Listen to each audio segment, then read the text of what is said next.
The smoke was still warm when Varathson arrived. He stood at the edge of the landing pad, a Cathari historian in formal academic dress that now seemed grotesque against the blackened rubble, and watched recovery crews pull wreckage from a trench that had once been a defensive corridor. The battle for Outpost Talon 9 had ended 11 hours ago. The siege had lasted 41 days. Varath had studied wars for 30 years. He had catalogued the psychological collapse profiles of 14 species under sustained siege conditions. He had published the definitive index on what the Cathari military establishment called coherence decay, the measurable rate at which an encircled force's decision-making degrades under prolonged isolation, resource depletion, and unrelenting psychological pressure. His models predicted collapse timelines with an accuracy rate of 94% across all tested species. The models had not predicted this.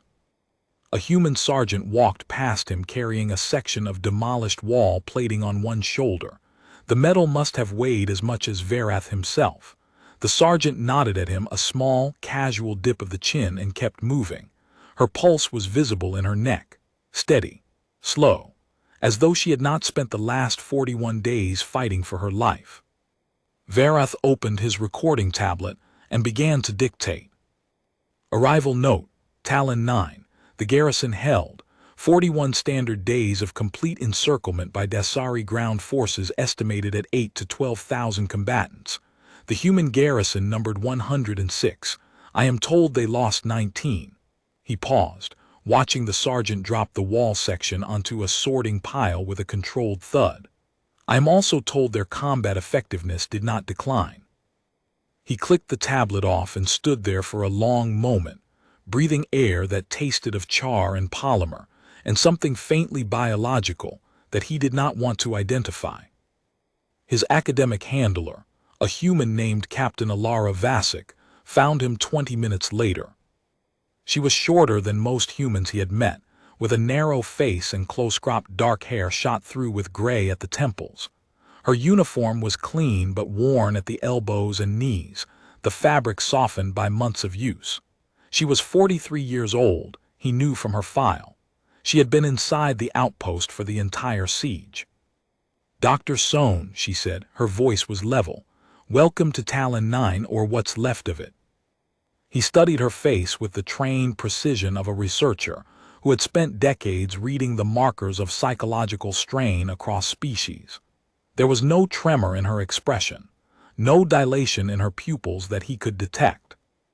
The skin beneath her eyes was dark with fatigue, but her gaze was clear and focused, tracking him with the relaxed attention of someone who had nothing to prove and nothing to hide.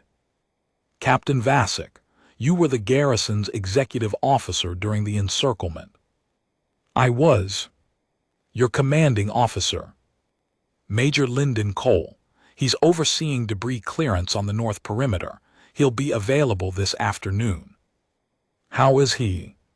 She looked at Varath with an expression he couldn't quite categorize, something between amusement and patience. He's fine, Doctor. He's busy. Varath made a note on his tablet. He had expected to find survivors in various stages of psychological fracture dissociation, affect flattening, hypervigilance collapse, the thousand small dysfunctions that marked a mind pushed past its tolerances. His preparatory reading on human siege responses had been limited to older Cathari intelligence reports, most of which described humans as anomalous but ultimately brittle under sustained encirclement. He was beginning to suspect those reports had been written by analysts who had never actually observed a human siege. I have been granted full access to your garrison records, he said. Battle logs, medical reports, communications transcripts, and personnel evaluations during the encirclement period. I know. We were told you were coming. She gestured toward a squat prefabricated structure that had survived the siege with only superficial blast scoring along its eastern face. Operations Center. Everything's in there. I should warn you we kept detailed records. That is what I am hoping for. No, She met his eyes with something that was not quite emphasis and not quite warning. "I mean, we kept very detailed records about everything." He followed her inside. The operations center smelled like recycled air and stale caffeine. Terminals lined 3 walls, most still active, their screens cycling through post-battle logistics data. A long table in the center held the remnants of a meal, foil-wrapped ration packets, a thermos, a ceramic cup with a dark ring at the bottom. On the far wall, someone had pinned a hand-drawn chart to a corkboard. The chart was large, nearly a meter wide, and covered in dense handwriting, tally marks, and small colored symbols. Verath walked toward it. The chart was divided into columns. Each column was labeled with a date, 41 dates, one for each day of the siege. Under each date were rows of tally marks, annotations in tight human handwriting, and small symbols he didn't immediately recognize. At the top of the chart, in block letters, someone had written, "Daily Standings." "What is this?" he asked. Vasek stood beside him, arms crossed, weight on one hip. "Scoreboard." "Scoreboard." Sergeant Marin started it on day 3. Tracks confirmed kills per squad, ammunition conservation ratios, successful counter-battery fire missions, number of Dasari probes repelled, and this column here, most creative use of limited resources. She pointed to a column filled with dense annotations and small diagrams. "That one got competitive." Verath stared at the chart. Day 1 had sparse entries, a few tally marks, a brief notation. Day 5 was denser, the writing smaller to accommodate more data. By day 10, the entries had taken on personality, different handwriting styles, small arguments visible in the margins. By day 20, the entries had become elaborate, with small drawings, what appeared to be inside jokes, and a running commentary between squads that seemed to alternate between rivalry and respect. Day 41, the final day, had a single entry in red ink at the bottom. "Final score, U.S." "You turned the siege into a competition," he said. "We turned the siege into something we could measure," Vasek corrected. "There's a difference. A competition has winners and losers. Measurement has data. Data is something you can use." He photographed the chart from multiple angles and sat down at the nearest terminal. Vasek entered her authorization codes and left him to it, saying she would be in the medical bay if he needed her. Verath began reading. The first file he opened was the garrison commander's daily log. Major Lyndon Cole's entries were terse and precise, each one formatted identically: date, time, tactical situation, resource status, personnel status, and a single word for what he labeled mood. Day 1. Dasari forward elements confirmed on all 4 approach vectors, perimeter sealed, supply status adequate for 14 days at full ration, 21 at reduced, mood focused. Day 2, first probing attack on the east wall at 3:40, repelled, 2 wounded, none critical. Dasari losses estimated at 40 to 60, mood annoyed. Verath read the word again, annoyed, not alarmed, not concerned, annoyed. Day 3, second probe, south wall, 9:15, heavier than yesterday. Repelled with difficulty, east wall squad had to divert to support. Sergeant Marin proposed a tracking system for squad performance during the siege. Approved. If we are going to be here for a while, we might as well know who is pulling their weight. Day 4, quiet, too quiet. Use the time to reinforce the east wall with debris from the supply depot roof. Corporal Ewan improvised caltrops from spare conduit brackets. Field tested on a supply crate, penetrated the crate's base plate. Effective. Mood, productive. Verath scrolled forward. Day 7. Water ration reduced. Full canteen per person per day. No complaints registered. Sergeant Marin's scoreboard now includes a resource efficiency category. Squad 3's strategy of pooling half canteens and distributing based on duty rotation is earning them points. Squad 2 disputes the scoring methodology. Memo filed. Day 9. Water recycler output down 12%. Technician Abubakar disassembled a cooling unit from the mess hall and fabricated a secondary filtration loop using polymer tubing repurposed from the medical supply stores. Water quality acceptable. Abubakar awarded 5 bonus points on the scoreboard under creative resource use. He is insufferably pleased. Day 12. Dasari artillery bombardment sustained 6 hours. 2 sections of the east wall compromised. Casualties: 3 wounded, 1 serious. Specialist Keane caught shrapnel through her left calf but continued manning her position for the remainder of the bombardment. She declined evacuation on the grounds that she could still aim fine. Mood: grim but steady. Day 15. 3 killed in the dawn assault on the south perimeter. PFC Dorsey Corporal Tanaka and Private Loom. Funeral detail conducted at 1400 under intermittent mortar fire. Full honors. Every member of the garrison who was not actively on the wall attended. Sergeant Marin read the names. The garrison returned to positions immediately afterward. Mood: cold. Varath searched for markers of psychological deterioration as he read. Shortened sentences indicating cognitive fatigue. Repetitive phrasing suggesting perseveration. Emotional escalation. Despair. References to hopelessness, divine intervention, surrender consideration. He found none of them. What he found instead was adaptation. Each day's entry cataloged a problem, the solution the garrison had devised, and the results. Failed power coupling on day 8, rerouted through the medical bay's backup generator, with Abubakar working 14 hours straight to fabricate a compatible junction from salvaged wall conduit. Ammunition shortage for the heavy guns on day 14. Sergeant Marin's squad fabricated fragmentation charges from demolished wall plating and chemical accelerant scavenged from cleaning supplies. The charges were ugly, unreliable, and devastatingly effective. Food running low on day 17. The garrison switched to a rotation schedule that rationed calories by metabolic need, not rank. Cole ate last. His log did not mention this. Varath found it in the mess steward's distribution records. On day 22, the entry read: Dasari attempted a psychological operation. Broadcast surrender demands on open frequency for 6 hours, accompanied by recordings of what they claimed were other human garrisons being overrun. Audio quality was high. Content was disturbing. Private Osai, former signals technician, pointed out that the audio compression artifacts were inconsistent with live combat recording. Waveform analysis confirmed. Synthesized. Fabricated. Consensus immediate. Corporal Ewan suggested we broadcast back. I authorized a single transmission, our scoreboard standings. The Dasari did not broadcast again.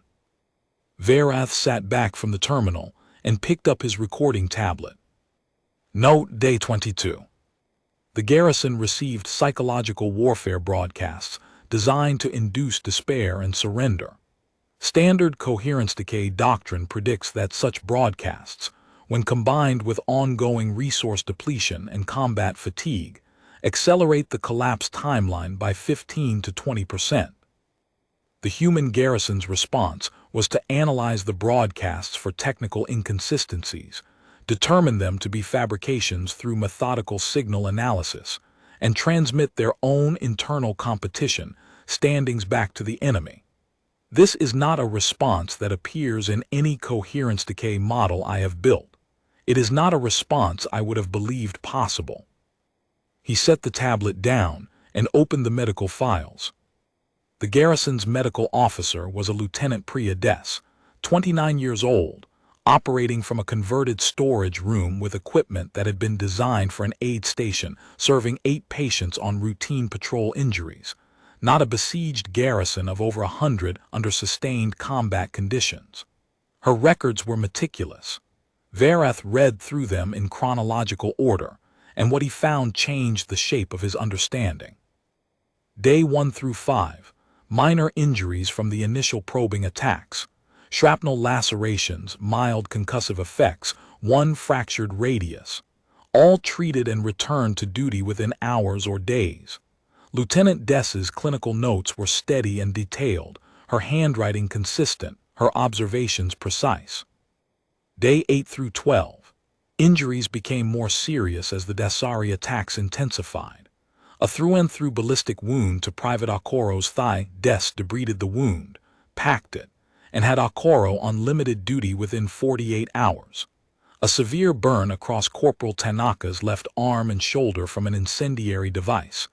Des treated the burns with a compound she had formulated from antiseptic gel and a petroleum-based salve intended for equipment lubrication.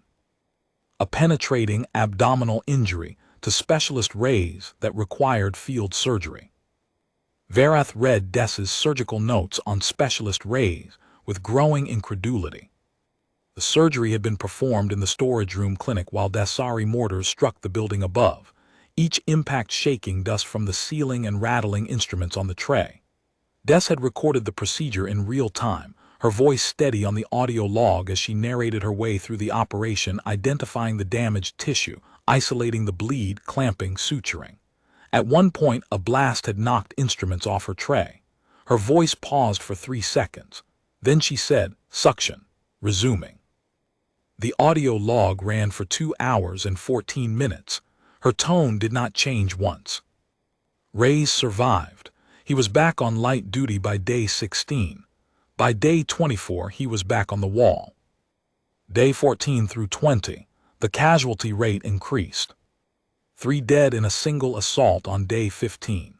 2 more on day 18 during a Dasari sapper operation that breached the west wall before being repulsed. The medical logs showed Des treating patients for dehydration, nutrient deficiency, sleep deprivation, chronic pain from untreated minor injuries, and the cumulative effects of repeated blast exposure. Her clinical notes remained precise. On day 19, she wrote, "Sleep rotation schedule adjusted per my recommendation. Garrison average now 4.2 hours per cycle, adequate for sustained function based on observed performance metrics. Recommend caffeine ration increase if available. Note, caffeine supplies exhausted day 16. Alternative stimulant under investigation. Concentrated tea brewed from dried herb stores in mess provisions. 4.2 hours of sleep per cycle for 19 consecutive days under constant bombardment." Verath consulted his own research. The Cathari coherence decay threshold for sleep deprivation was 60 hours. After 60 hours without adequate rest, Cathari decision-making accuracy dropped by 30% and continued to deteriorate rapidly. The Dasari threshold was similar roughly 70 hours before measurable cognitive impairment. The Vorith collapsed at 50 hours. The Trelawney at 65. The Mekari, who considered themselves the most enduring species in the sector, lasted 80 hours before their communal decision-making structures fractured. Humans were sleeping 4 hours a night under constant bombardment and continued to function. Not merely function, adapt, improvise, compete with each other on a scoreboard, build water filtration systems from body armor and surgical supplies. He opened the ammunition expenditure logs. The ammunition expenditure logs told a story of their own. On day 1, the garrison had fired 840 rounds of various calibers in response to the first probing attacks. By day 5, the daily expenditure had stabilized at approximately 450 rounds. By day 10, it had dropped to 312, not because the attacks had lessened, but because the defenders had become more efficient. Sergeant Marin's scoreboard had introduced a conservation metric, rounds expended per confirmed kill. By day 15, the garrison-wide average had dropped from 4.7 to 2.1. A note in Marin's handwriting on the scoreboard read, "If you can't hit it with 2, you don't deserve the 3rd." They were getting better. Under siege, starving, exhausted, and outnumbered, they were measurably, documentably getting better at killing. On day 23, the ammunition reserve hit critical. Cole's log entry for that day was 3 lines. Ammunition reserve at 11%. Ballistic options limited. Switching to blade and close-quarter protocols for perimeter defense. Long-range fire reserved for high-value targets only. Sergeant Marin is delighted. Vereth read that final sentence 3 times. He pulled up Marin's squad log for the same day and found her entry. Finally, been waiting for this. Blades don't run out. The transition logs were extraordinary. Within 6 hours of Cole's order, the garrison had reorganized its entire defensive posture. Long-range positions were converted to observation and early warning posts, staffed by the best marksmen with the remaining ammunition, authorized to fire only at confirmed officer targets or crew-served weapons. The rest of the garrison shifted to close-quarters defense, barricaded corridors, pre-positioned obstacles at breach points, fighting positions designed for hand-to-hand engagement. Marin's squad constructed what they called the Gauntlet in the South Corridor, a series of staggered barriers made from demolished furniture, wall plating, and vehicle panels, each one forcing an attacker to turn a blind corner into a narrow kill zone, where the defenders waited with edged weapons and improvised clubs fashioned from structural supports. The Gauntlet's design was documented in Marin's log with neat diagrams and measurements. She had calculated sight lines, turning radii, and the minimum space required for a human to swing a weighted bar effectively versus the minimum space required for a Dasari soldier in full combat gear to maneuver. The humans needed less space. Marin had noticed this early and built every choke point to exploit it. Vereth also found the garrison's discipline records for the siege period. In 30 years of studying besieged forces, he had never seen a discipline log so sparse. 2 infractions total across 41 days. 1. Private Riznov had fallen asleep on watch on day 31. He had been awake for 26 consecutive hours after volunteering for a double shift to cover a wounded squadmate. Punishment: a stern conversation with Cole and 1 day of non-combat duties. 2. Corporal Ewan had been cited for unauthorized modification of ration materials. On day 37, he had used part of the day's protein ration to make what he called siege cake for Private Osai's birthday. Punishment: none. Cole's note read, "Morale benefit outweighs caloric cost, noted for the record. Happy birthday, Osai." 2 infractions. In a garrison under terminal siege pressure for 41 days. Among the Cathari, the average besieged unit generated 14 to 20 disciplinary incidents per day by the second week of encirclement fights, insubordination, hoarding, panic-driven desertion attempts. Among the Vorith, the number was higher. Among the Dasari themselves, encircled units historically required military police intervention by day 9. Vereth checked the casualty records for day 23 onward. Close quarters combat against a numerically superior force with ranged weapons should have resulted in catastrophic losses. The garrison lost 4 more soldiers in the remaining 18 days of the siege. The Dasari lost an estimated 630.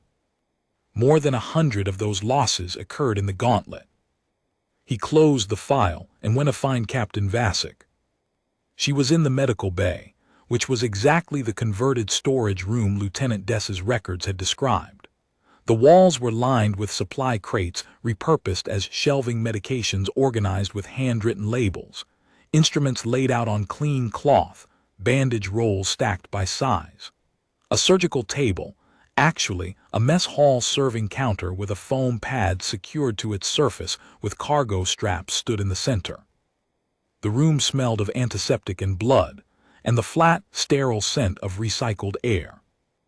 Vasic was sitting on an overturned crate, wrapping new bandaging around her left forearm. Vereth could see the edge of a wound, a long, clean laceration, sutured shut with neat black stitches that were precise enough to have been machine-placed. They were not machine-placed. Dess had done them by hand. "When did you receive that injury?" he asked. Day 36. Dasari made it through the south wall breach, close quarters in the secondary corridor. She finished wrapping and secured the bandage with a metal clip. Her hands were steady. We held them in the corridor for 9 hours before pushing them back. 9 hours of corridor fighting. Yes. At close quarters. Very close. Arms reach for most of it. They cut the power conduits early, so the last 6 hours were in the dark. In the dark with bladed weapons. And hands, and whatever else was available. Private Huang broke a Dasari officer's neck with a fire extinguisher bracket. How many did you lose? 2. Corporal Singh and Private First Class Emeka. Her voice did not change in register or pitch, but something shifted behind her eyes, a brief compression, like a door closing and opening again so quickly that an untrained observer would have missed it. Verath did not miss it. They held the junction where the corridor branches so the rest of us could flank through the maintenance conduit. They knew what they were doing. And the Dasari. 47 confirmed in that corridor alone. We found another 12 afterward who had died of wounds in the retreat. 59 total for the breach action. 2 lost, 59 taken. In the dark. Yes. Verath sat down on another crate across from her. Captain, I have been studying your garrison's records for several hours. I need to understand something that my academic framework does not currently accommodate. Go ahead. My research focuses on psychological degradation under siege conditions. I have modeled 14 species. Every model predicts a collapse curve, a point at which the encircled forces' decision-making, unit cohesion, and individual psychological resilience begin to deteriorate at an accelerating rate. For the Cathari, that point arrives at approximately day 11 of total encirclement. For the Dasari, day 14. For the Vorath, day 9. Vasek watched him with steady eyes. She did not fidget. She did not look away.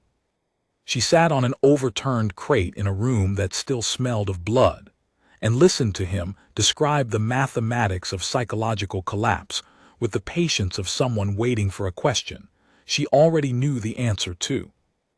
Your garrison was encircled for 41 days. I cannot find the collapse curve. I have looked for it in every data source available to me: combat performance, medical records, communications tone, decision-making patterns, resource allocation efficiency, interpersonal conflict reports. The curve is not there. Because it didn't happen.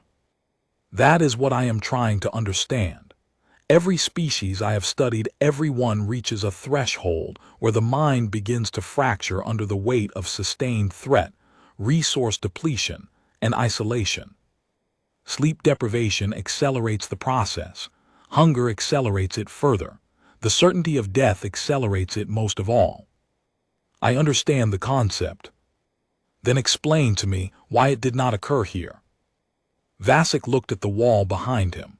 For several seconds she said nothing. Outside, someone was hammering a steady, rhythmic sound that carried through the prefab walls. Then she spoke, and her voice carried a weight that was different from everything else he had heard from her, not heavier, but deeper, as if it came from a part of her she had built and maintained and furnished with care. Day 7 was the hardest day, she said, not because of the attacks we could handle. Day 7 was when we ran the numbers and realized that no relief force was coming within our supply window. We had 14 days of full rations left, 21 at reduced. The nearest friendly force was 38 days away at best. The math was simple. We would run out of food, water, and ammunition before anyone could reach us. What did Major Cole do? He called a formation, everyone who could stand. 89 people at that point. 17 were on the wall and the rest were in the medical bay or sleeping. He told the 89 the math, all of it, no softening, no hope speech, just the numbers. And their response? Private Os raised his hand and asked if the scoreboard would adjust the point values now that things were harder. Cole said yes. Sergeant Marin immediately began arguing that her squad's existing lead should carry a difficulty multiplier for the points earned before the announcement. Verath waited. They already knew, Vasek said. Most of them had done the math themselves by day 4 or 5. Humans do that, Doctor. We calculate, we measure, we keep track. And when the numbers say we are going to die, we do something that I think your models probably can't account for. What is that? We decide that the numbers are a problem to solve, not a verdict to accept. He recorded her words exactly. Then he asked a question that was not in his research protocol. Were you afraid? Every minute of every day, all of us, the fear never left. It sat in your chest like a stone. You woke up with it and you went to sleep with it, and it was there when the mortars hit, and it was there in the silence between them. I was afraid for 41 days. And yet you continued to function. Fear isn't a malfunction, doctor. It's information. It tells you what's important and what's at stake. The trick isn't making it go away. The trick is making it carry its share of the weight. Over the next 2 days, Verath conducted interviews with every member of the garrison who was available.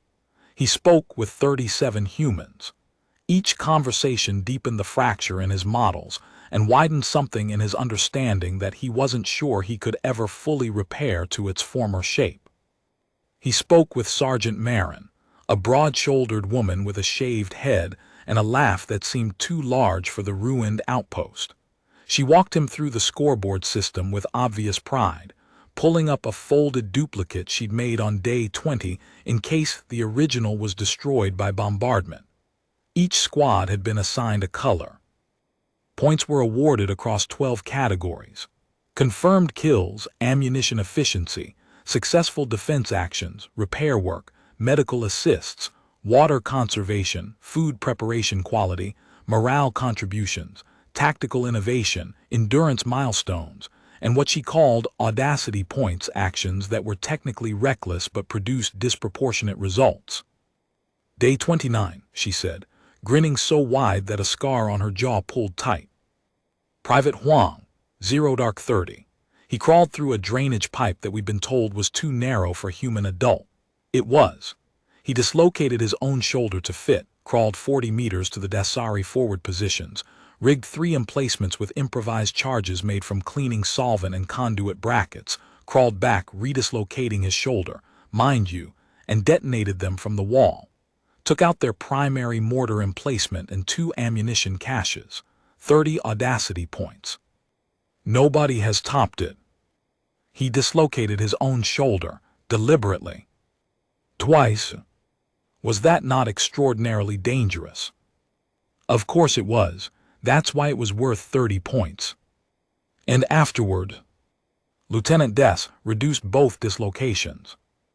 Huang was back on the wall the next morning, sore but functional. He said the worst part was the smell in the drainage pipe. Verath found Private Huang later that afternoon. He was a compact young man with a bruise along his jaw that had faded to yellow and hands that moved constantly, adjusting equipment, checking fastenings, tracing the outlines of objects as though confirming they were real. He did not seem nervous. He seemed calibrated. Private Huang, I've read the reports on your operation on day 29. I'd like to hear it directly. Huang shrugged. The motion pulled at something in his left shoulder and he winced, just slightly, before his expression settled again. The mortar position was the problem. They'd been dropping rounds on us every 40 minutes for 5 days. Random intervals, just enough to keep everyone from sleeping through a full cycle. Sergeant Marin said somebody needed to deal with it. I said I knew the drainage system. You knew the pipe was too narrow. I'd measured it on day 6, standard maintenance access, 42 centimeters interior diameter. My shoulders are 46. He held his hands apart to demonstrate. But shoulders are just bone and socket. Pop the joint, you lose 4 centimeters. It hurts, but it's not complicated. Most species would consider deliberate self-injury to complete a mission an indicator of psychological desperation. Huang looked at him with genuine confusion. It's a dislocated shoulder. It goes back in. I've done it playing sports. You've dislocated your shoulder recreationally. Rugby. 3 times before I enlisted. He said it the way someone might mention a bus route they took regularly.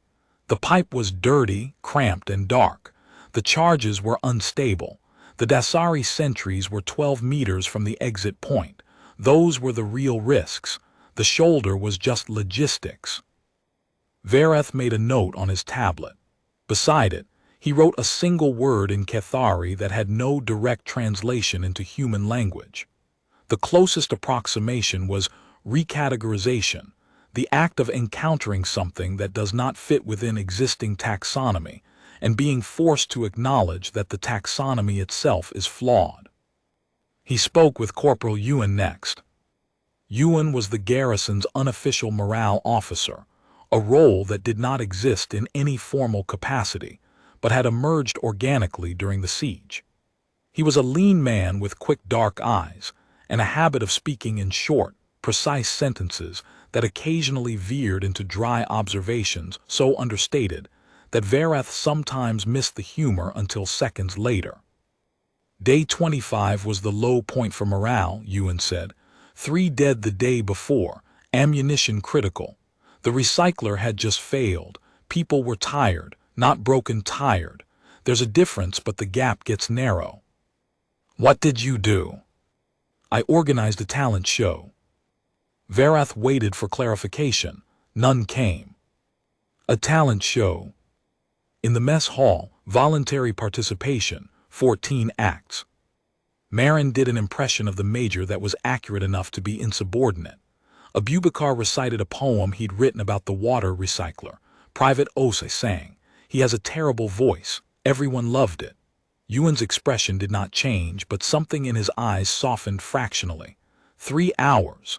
No bombardment that evening. The Dasari were rotating their artillery crews. We used the silence to remember that we were people, not just positions on a wall. And the following day? The following day was day 26. The Dasari launched their second largest assault. We repelled it in 4 hours with the lowest casualty count of any major engagement during the siege. 0 killed. 3 wounded, all minor. You attribute the improved performance to the talent show. I attribute it to 3 hours of remembering why we were holding the walls in the first place. He spoke with technician Abubakar, the engineer who had kept the outpost systems running through 41 days of bombardment.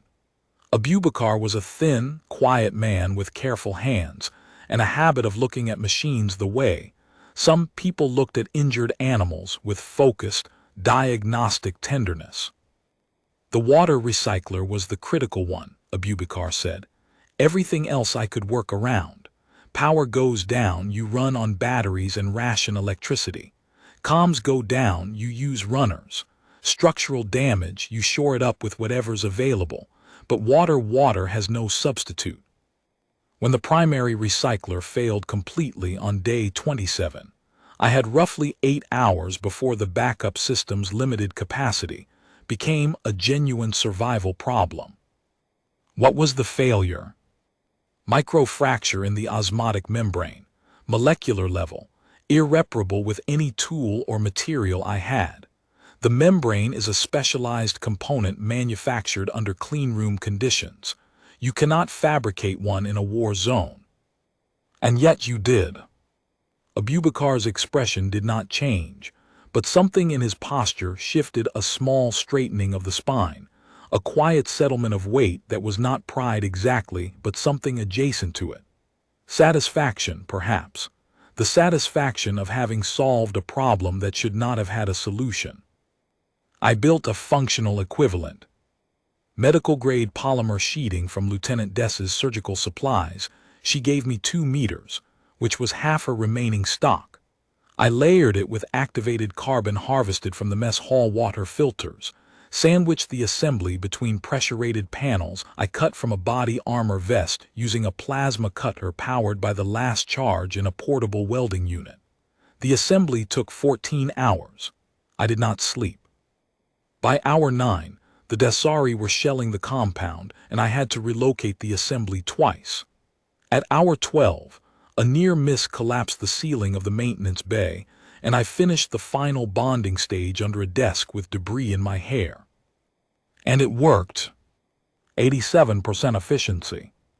better than the original unit's rated output at end-of-service life. How did you know it would work? Didn't know. I calculated the probable filtration rate based on the polymer's molecular permeability specifications printed on the packaging and the carbon's adsorption characteristics estimated from its grain density. Then I tested it on a 5-liter sample. The water came through clear. I drank a cup myself before authorizing general use. He paused. When I finished, I slept for 3 hours. Then the east wall was hit and I went to repair the power junction. Sleep is a resource. You spend it where it buys you the most. Verath spoke with Lieutenant Des in the medical bay.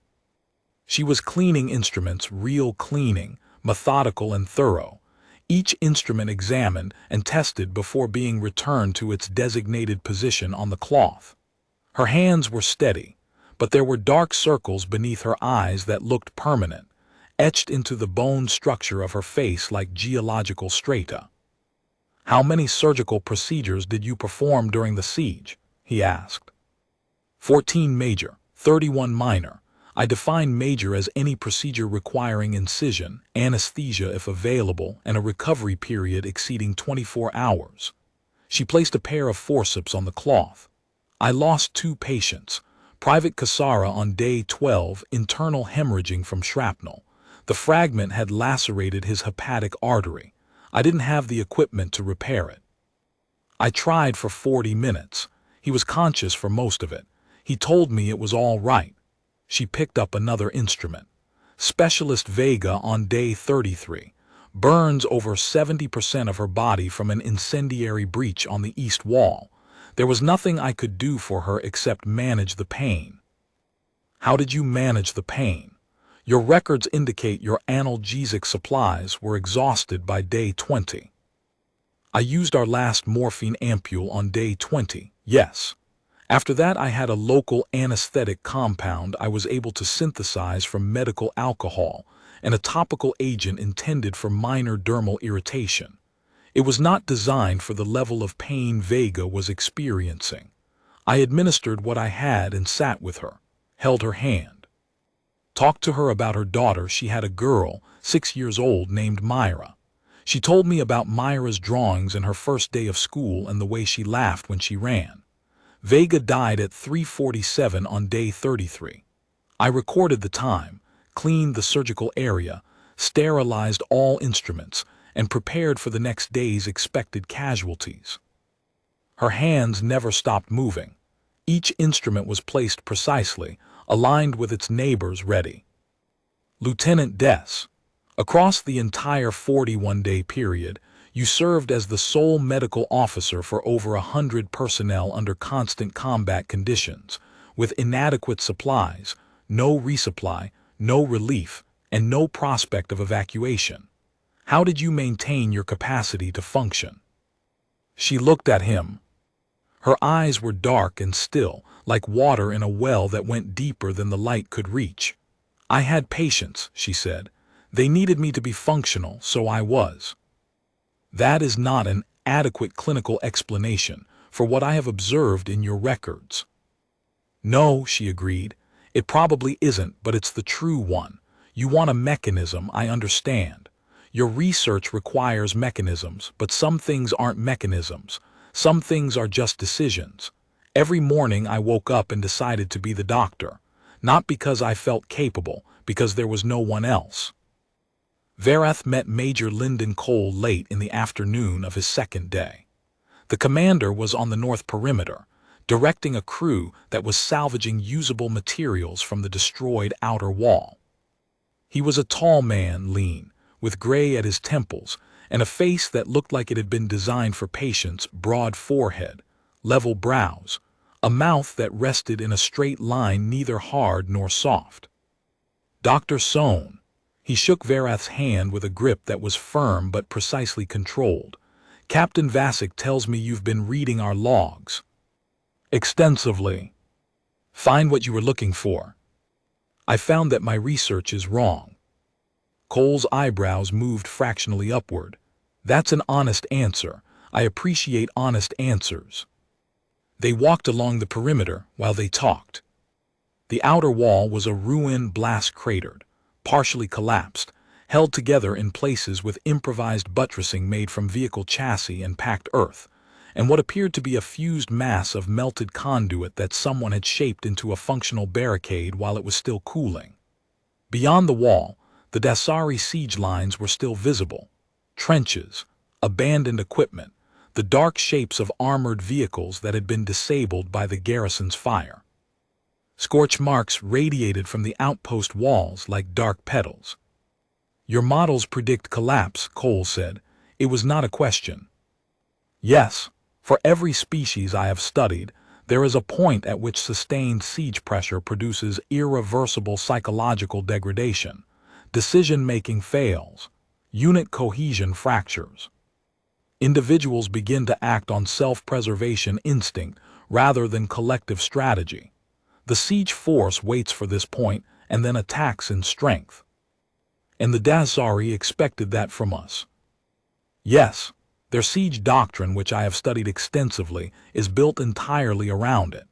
They apply consistent pressure, disrupt sleep cycles, restrict resources, conduct periodic high-intensity assaults to spike stress hormones, and wait for the encircled forces' coherence to decay. It has worked against every species they have besieged. Their success rate across 14 documented sieges is 100%. Until now. Verath stopped walking. A human soldier was carrying a length of salvaged beam on his shoulders, whistling softly, his boots crunching on rubble. "Major Cole, on day 28, your garrison repelled a full-strength Dasari assault, their largest of the siege, estimated at 2,000 combatants on a 3-vector approach, with a force that had been sleeping 4 hours a night for 3 weeks, eating half rations for 2 weeks, and operating with 17% of its original ammunition supply. Your after-action report describes the defense as textbook. How is that possible?" Cole stood looking out over the ruined perimeter. The light was fading, the sky turning the color of old brass. He was quiet for a moment, and when he spoke, his voice was unhurried, measured, as steady as a pulse. On day 28, Sergeant Marin's squad was holding the south sector. They'd been in position for 14 hours straight. No rotation available, everyone else was committed. The Dasari hit them with everything: infantry, armor, combat sappers with breaching charges. The fight lasted 6 hours.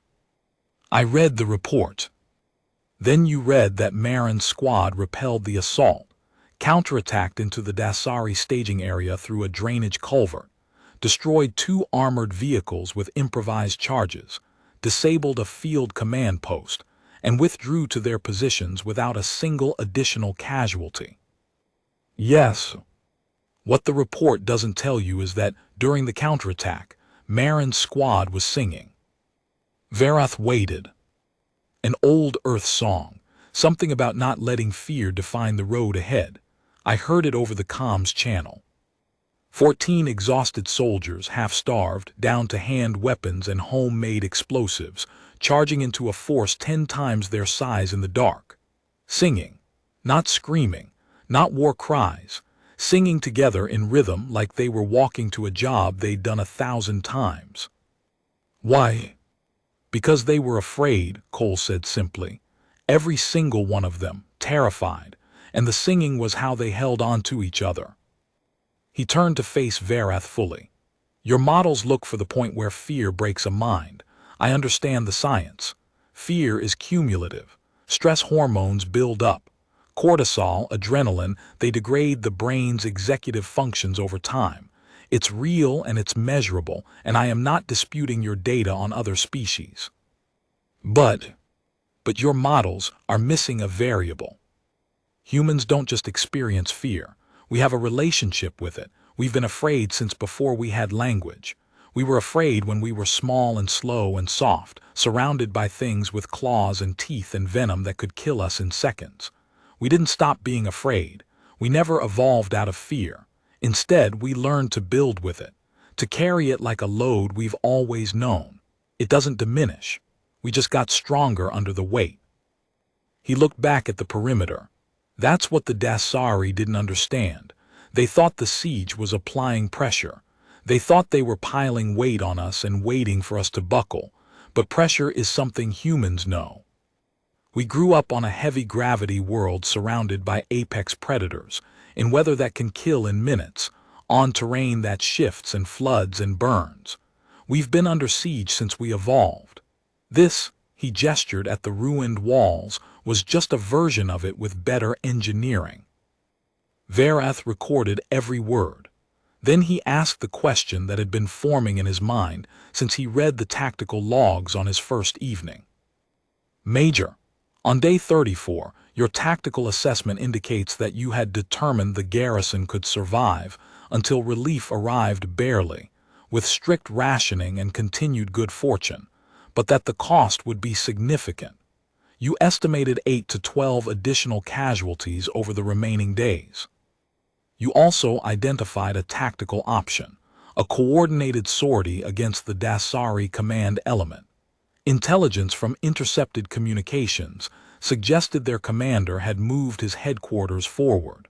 A strike might have decapitated their command structure and broken the siege early, but the sortie carried a projected casualty rate of 30%. Correct. You chose to wait. I did. Your soldiers wanted to attack. Sergeant Marin filed a formal tactical proposal. She did. It was a good proposal. I still have it. Detailed, tactically sound, well-reasoned. She even included a risk mitigation plan and a contingency withdrawal route. But you chose to endure. To sit inside these walls for another 7 days, rather than risk the sortie. Yes. Why? Cole was quiet for a long time. The salvage crew had moved to another section and their voices had faded. The wind moved through the ruins of the outer wall and made a low, hollow sound, like breath across the mouth of a bottle. Because I could, he said at last. Because my people could. Because the Dasari expected us to either break or attack, and doing neither was the one thing they couldn't plan for. Their doctrine has 2 endgame scenarios. The encircled force collapses and they overrun the position, or the encircled force attempts a desperate breakout and they destroy it in the open. We gave them neither. He paused. Every day we sat inside those walls, calm and organized and still fighting at full effectiveness, was a day their intelligence models told them was impossible. Every day we didn't collapse was a day they had to revise their understanding of what they were facing. And every day that passed without us breaking, a few more of their soldiers started to wonder whether they were besieging us or we were containing them. Containing them. By day 38, their probing attacks had stopped, not because they were preparing for a final assault. Their forward units refused to approach the walls. I have this from intercepted communications. The Dasari commander sent 3 requests for reinforcements in the last 4 days of the siege. Not because he was losing soldiers at an unsustainable rate, because the ones he had left were losing their nerve. You broke their siege by refusing to be broken. We broke their siege by being exactly what we are, patient, stubborn, afraid, and functional. That evening, Verath accessed the captured Dasari communications that the garrison's signals team had intercepted during the final weeks. He had read human records all day. Now he wanted to see the siege from the other side. The Dasari commander's name was First Blade Sorath Khan. His early dispatches were confident, professional, textbook. Day 3, human garrison encircled, all approach vectors sealed, supply interdiction complete. Estimate collapse within 10 to 14 days per standard coherence decay projections. Maintaining pressure schedule. Day 7. No signs of degradation in defensive responses. Probing attacks repelled efficiently. Adjusting assessment timeline to 18 days. Day 12. Enemy fire discipline has improved since encirclement began. Investigating possible explanation. Reserve forces repositioned. By day 18, the tone had shifted. Still no indicators of psychological collapse. Enemy garrison continues to return accurate fire. Ammunition conservation suggests tactical discipline well above projected decay curve. Request advisory from strategic intelligence on human coherence thresholds. Day 22, the day the Dasari had broadcast their psychological warfare recordings, included a follow-up dispatch filed 6 hours later.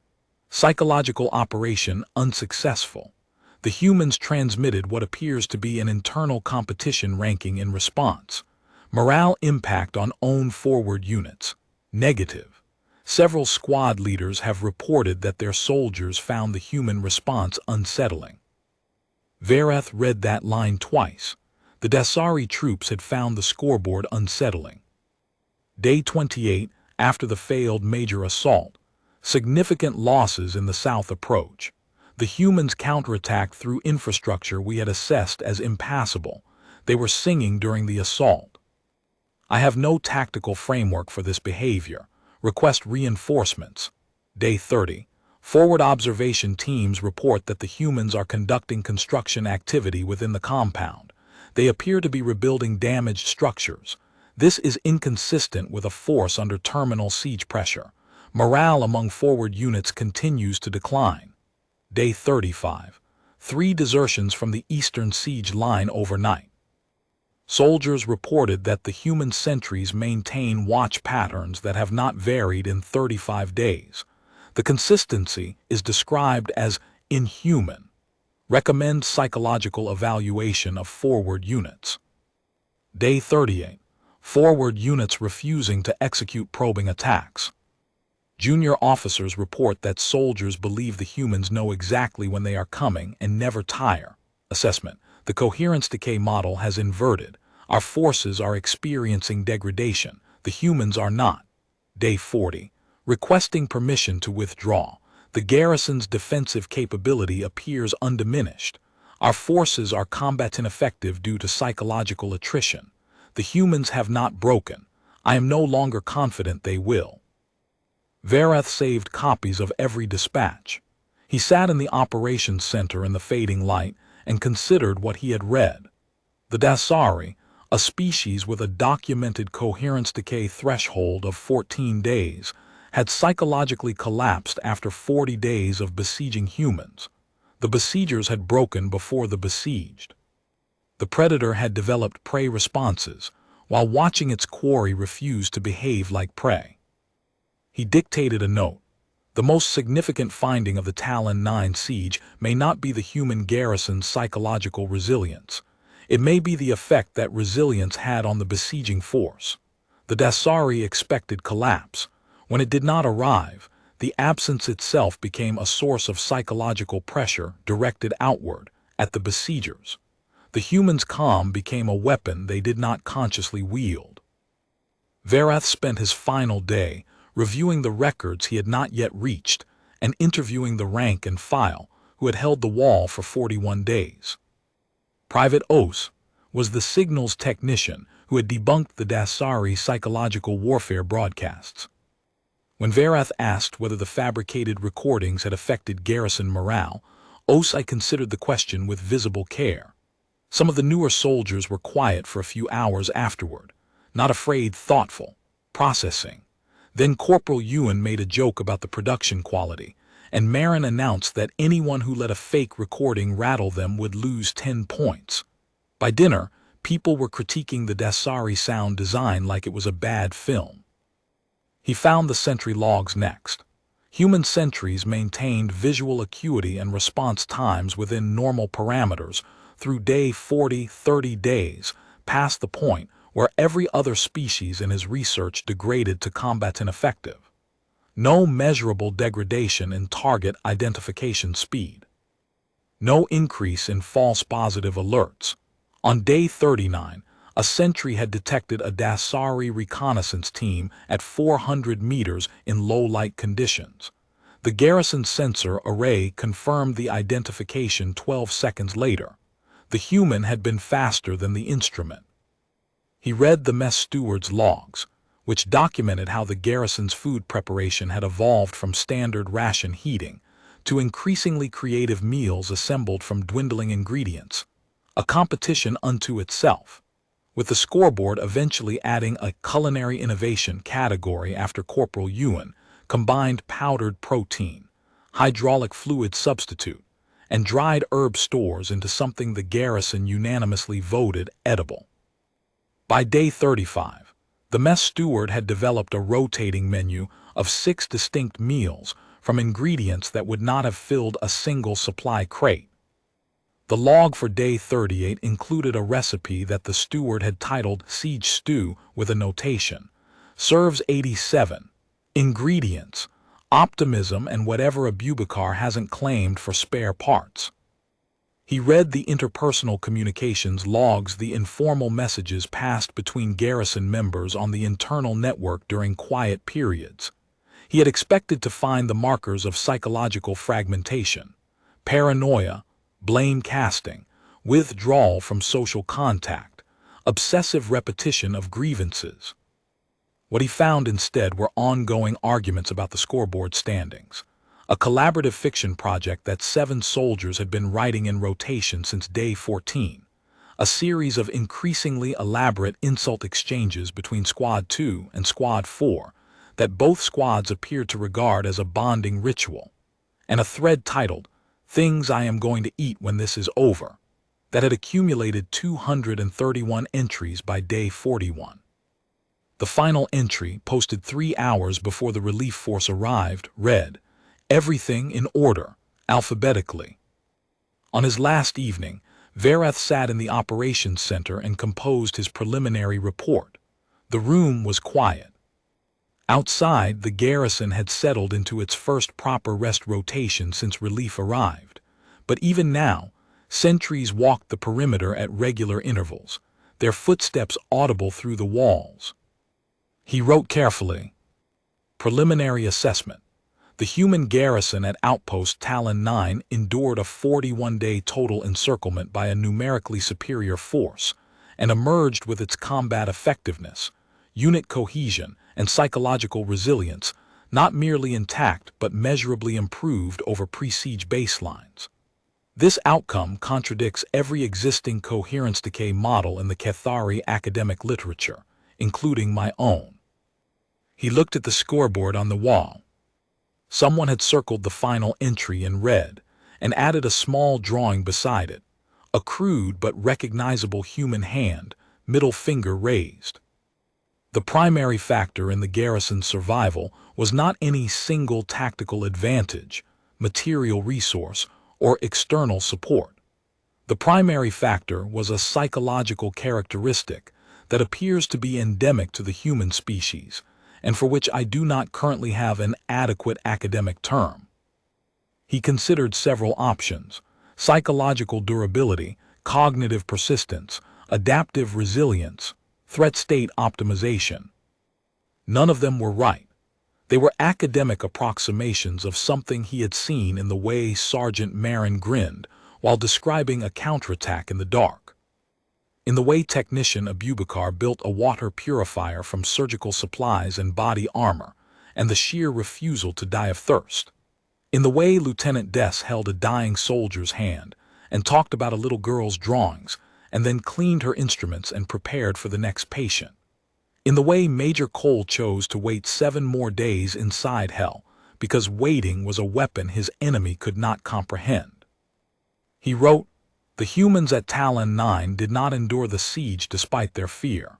They endured it through their relationship with fear, a relationship so old and so deeply embedded in their species' evolutionary and cultural history that sustained existential threat does not degrade their cognitive function. It refines it. Under conditions that induce collapse in every other species I have studied, humans become more efficient, more creative, more cohesive, and more lethal. They do not merely resist the collapse curve. They invert it." Captain Vasek found him there. She stood in the doorway with 2 cups of something dark and steaming real coffee, brought by the relief force, and watched him write. Finishing up. Nearly, one remaining question. Ask. Your scoreboard, the one Sergeant Marin started on day 3. The final entry reads Final Score, U.S. I have been trying to determine whether U.S. refers to the garrison collectively, us, the defenders, or whether it is an abbreviation. Vasek set one cup in front of him and held the other in both hands. A shadow crossed her face, not a smile, but the memory of one, the kind that comes from a place past exhaustion and past fear and past grief, from somewhere on the other side of all of it, where the only thing left is the quiet fact that you are still here. Both, she said.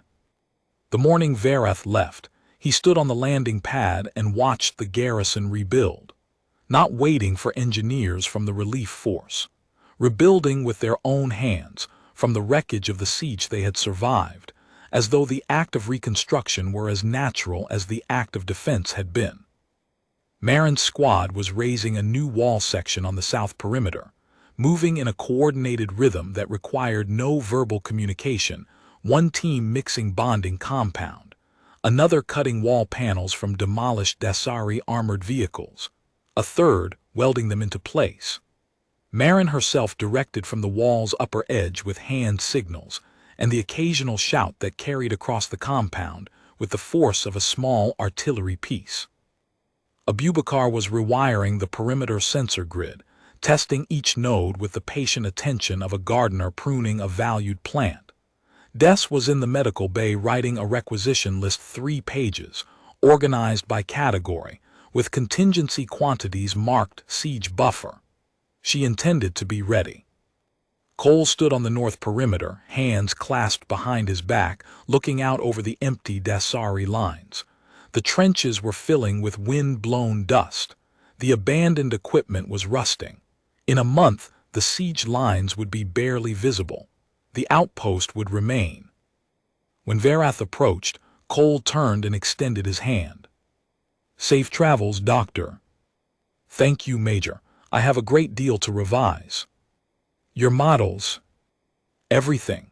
My models, my assumptions, the theoretical framework underlying 30 years of comparative military psychology. All of it is built on the premise that prolonged existential threat degrades cognition. Your garrison has demonstrated that this premise applies to 14 species and does not apply to the 15th. Cole nodded slowly. "If it helps, we don't fully understand it either. We just know it's there. It's always been there, before we had cities or writing or fire, before we had tools, when we were small and soft and everything around us wanted to eat us. It was there then and it's still there now." "What would you call it, this quality?" Cole was quiet for a moment, looking out at the perimeter where his soldiers were building. When he answered, his voice was flat and certain, without weight or drama, a man stating a coordinate or a temperature reading or the time of day. "I wouldn't call it anything, Doctor. Naming it would make it a thing we have, something that could be cataloged and filed and compared to what other species have. It's not that. It's not a trait we carry. It's what we are. It's the foundation. Everything else, the tool making, the language, the ships, the weapons, the civilization, all of it was built on top of a creature that was afraid every day of its life and got up every morning anyway." Verath held the words in his mind like an artifact too fragile to grip. He did not record them. He would remember them without assistance. As the transport lifted, Verath looked down at the outpost, the blast-scarred walls, the improvised repairs, the small figures moving with purpose among the ruins. From altitude, it could have been the aftermath of a defeat. But the walls were going up. The humans were still keeping score. He opened his tablet and wrote the first line of what would become the most cited paper in Cathari military psychology. The siege of Talon 9 lasted 41 standard days. By every metric available to coherence decay analysis, the garrison should have collapsed by day 14. They did not collapse. They did not weaken. They did not fracture, fragment, or fail. On day 41, when relief forces breached the Dasari encirclement, they found that 106 humans had become 87. They found walls rebuilt from their own rubble. They found a water system held together with surgical polymer and body armor plating. They found a medical officer who had performed 14 surgeries on a mess hall counter with a leather strap for anesthesia. They found a scoreboard. He wrote the final line of the abstract. The Dasari besieged outpost Talon 9 for 41 days. On day 42, the humans began preparing for the next one.